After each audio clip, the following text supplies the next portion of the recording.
Salut les geeks, j'espère que vous allez bien. Aujourd'hui, OpenAI sort ChatGPT 5.5, leur IA la plus puissante du marché.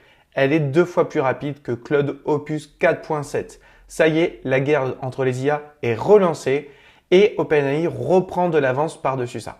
Alors, qu'est-ce qu'on va retrouver? On va retrouver leur mode agent qui va vous permettre de travailler de manière structurée dans un écosystème. Donc, c'est l'équivalent de Claude Cowork. Et à travers ça, vous allez pouvoir exécuter plein de tâches et connecter l'ensemble de vos outils.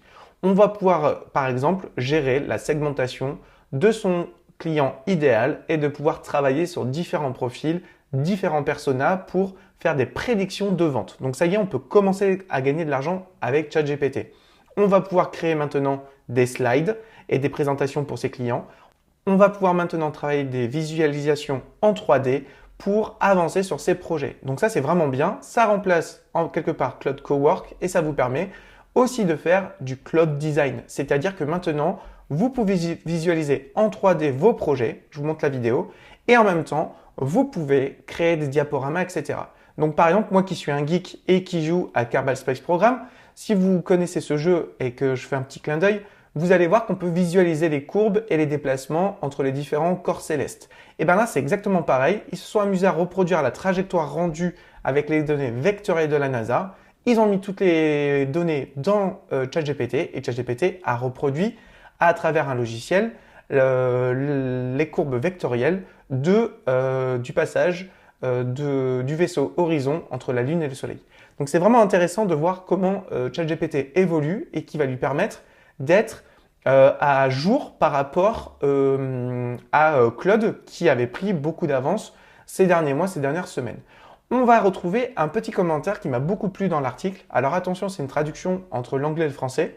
ChatGPT 5.5 est sensiblement plus intelligent et par contre plus persistant que ChatGPT 5.4 avec des performances de codage plus élevées et une utilisation plus fiable des outils.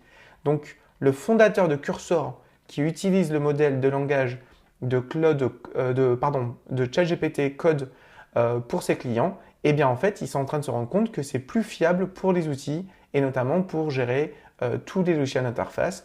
Et donc, on va voir la qualité des rendus 10 fois mieux. Et donc, vous voyez, on peut faire des choses incroyables. Maintenant, je peux m'amuser à créer des sites internet un peu comme Lovable. Je peux m'amuser à créer des espèces de Typeform avec des formulaires en ligne, etc.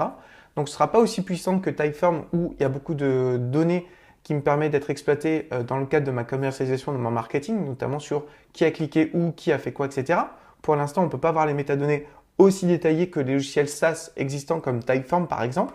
Par contre, on voit un net progrès et comment ChatGPT a rattrapé son retard sur Claude. Donc, c'est super intéressant. Je vais vous faire des vidéos tuto là-dessus. Je vais commencer à pousser ça de manière très forte sur mes réseaux sociaux parce que autant le comparatif entre les différents modèles d'IA, je m'en fiche un peu, autant avoir des cas d'usage concrets dans son usage professionnel est pertinent et intéressant. Et comme la plupart des clients que j'accompagne depuis déjà 3 ans, je les ai tous poussés vers ChatGPT Business, et ben en fait, je vais leur faire des cas d'usage très précis sur tout ce qu'on peut faire maintenant grâce à la 3D, à l'IA, etc. avec leur modèle 5.5. Si ça t'intéresse, n'hésite pas à liker, commenter et je continuerai à partager des vidéos régulièrement sur YouTube et sur LinkedIn. Je te dis à bientôt. Salut les geeks.